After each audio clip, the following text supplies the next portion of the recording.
तो hello student, आज हम सभी लोग पढ़ने जा रहे हैं अम्ल क्षार लवण क्लास 10th का जो साइंस का दूसरा चैप्टर है। उनके आज हम ऑब्जेक्टिव क्वेश्चंस को पढ़ने जा रहे हैं जो इम्पोर्टेंट्स हैं और जो एग्ज़ाम रिलेटेड भी हैं।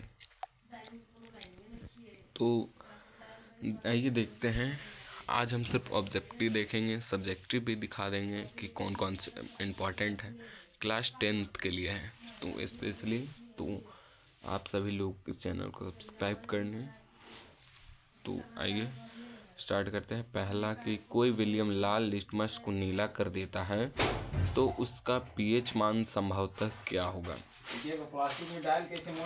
तो यहाँ पे 1, 4, 5 दिया हुआ है। तो पीएच मान जो होता है वो 7 उदासीन होता है, तो 7 से ज़्यादा हो गया तो वो ये हो जाएगा, तभी वो लाल लिटमस को नीला करेगा। तो 7 से ज़्यादा कौन है, तो 10 है। तो इसका आंसर हमारा हो जाएगा, ये रहा 10, यहाँ पे दिया हुआ है। फिर हमारा अगला है, दूसरा है कि कोई विलयन अंडे के पीछे हुए कवच से अभिक्रिया कर एक गैस उत्पन्न करता है जो चूने के पानी को दूधिया कर देता है। इस विलयन को क्या कहते हैं, तो इससे HCl कहते हैं, यानी कि हाइड्रोक्लोरिक कहते हैं। हमारा तीसरा है कि NaOH का 10 मिलीलीटर विलयन HCl के 8 मिलीलीटर विलयन के पूर्णतः उदासीन हो जाता है। यदि हम NaOH के उसी विलयन का 20 मिलीलीटर ले तो उदासीन करने के लिए HCl के उसी विलयन की कितनी मात्रा की आवश्यकता होगी। तो 10 को उदासीन करने के लिए 8 चाहिए, तो 20 को उदासीन करने के लिए 8 दूना 16 चाहिए, तो 16 मिलीलीटर हो गया। तीसरा है कि अपच के उपचार करने के लिए निम्न में से कौन सी औषधि का उपयोग होता है, तो एंटासिड का उपयोग होता है। फिर हमारा 5वां सवाल है कि प्लास्टर ऑफ पेरिस किसके द्वारा कठोर होता है, तो जल के संयोजन के द्वारा। 6वां है कि इमली में पाए जाने वाला अम्ल है, तो टॉर्ट्रिक अम्ल है।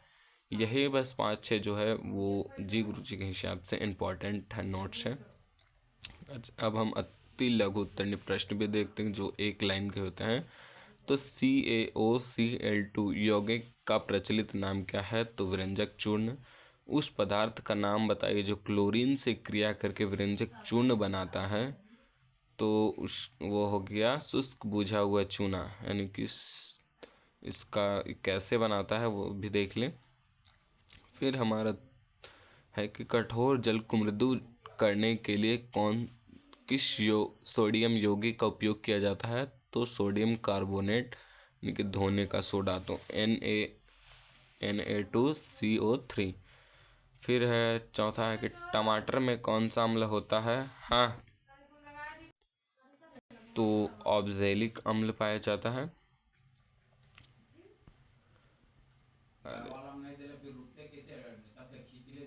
फिर हमारा इसमें 5वां है कि चींटी के डंक में उपस्थित अम्ल का नाम बताइए, तो मेथेनोइक अम्ल, यानी कि फॉर्मिक अम्ल भी जिसे कहते हैं।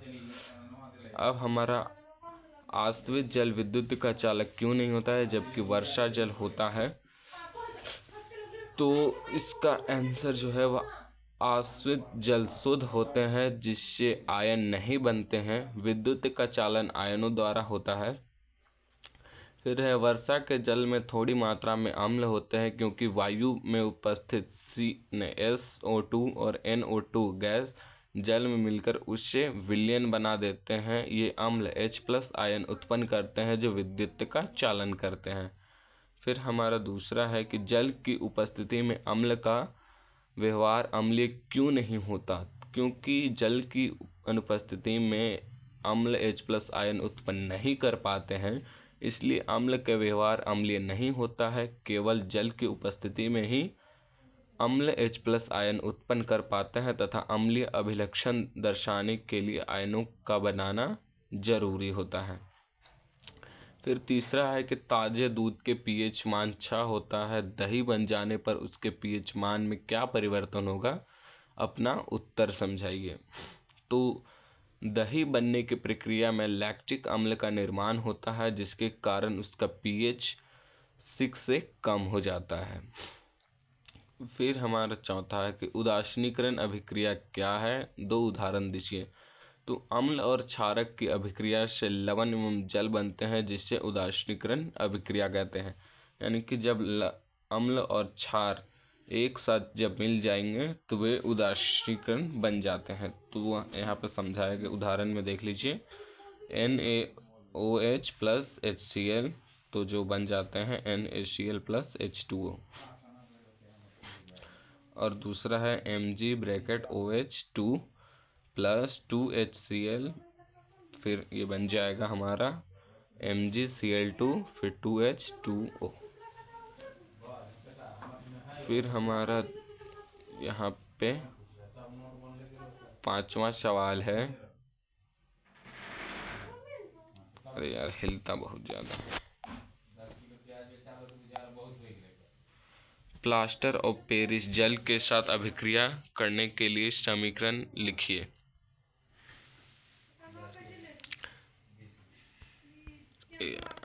भाग रहेगा।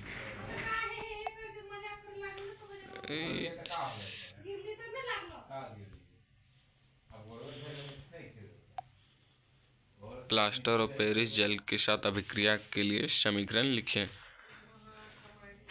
तो प्लास्टर ऑफ पेरिस जल के साथ अभिक्रिया करके जिप्सम का निर्माण करता है। तो कैसे करता है वो भी देख लें, कैसे करता है। सो यहाँ पे लिखा हुआ है, ये रहा।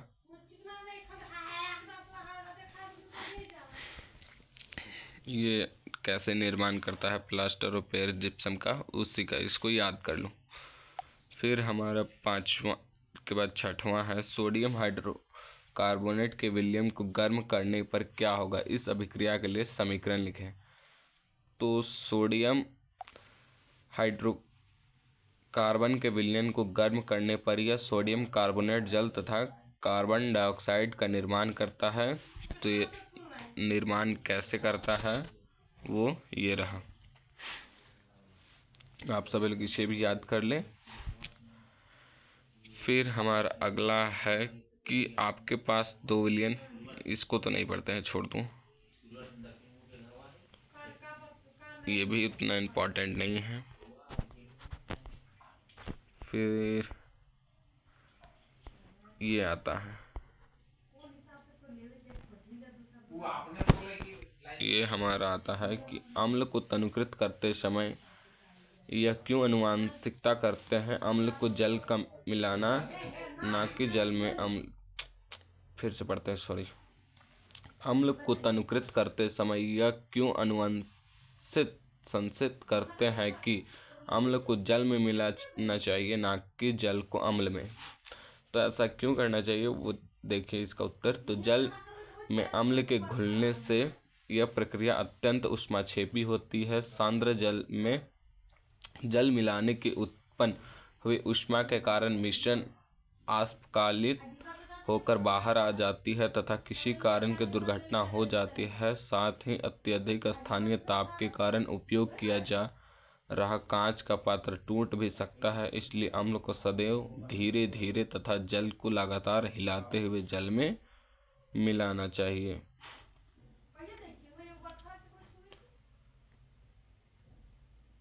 फिर हमारा ये धोने का सोडा एवं बेकिंग सोडा के 2 प्रमुख उपयोग बताइए।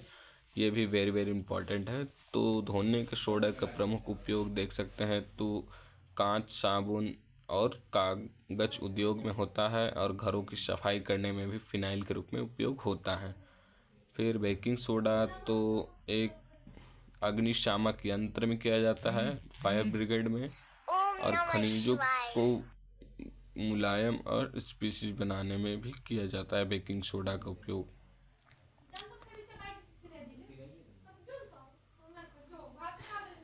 फिर है एक ग्वाला ताजे दूध में थोड़ा बेकिंग सोडा मिलाता है। तो ये दिया हुआ है, ये छोड़ दो, इसको नहीं आता है पर उतना ABCD ये तो आप सभी लोग पढ़ के ही कर लोगे। और हमारा इसका लास्ट जो है वो क्वेश्चन को आप सभी लोग देख लो, क्वेश्चन को देख लो, आंसर भी देख लो, दिख जाएगा। ये रहा आप सभी लोगों का आंसर। चलिए, थैंक यू।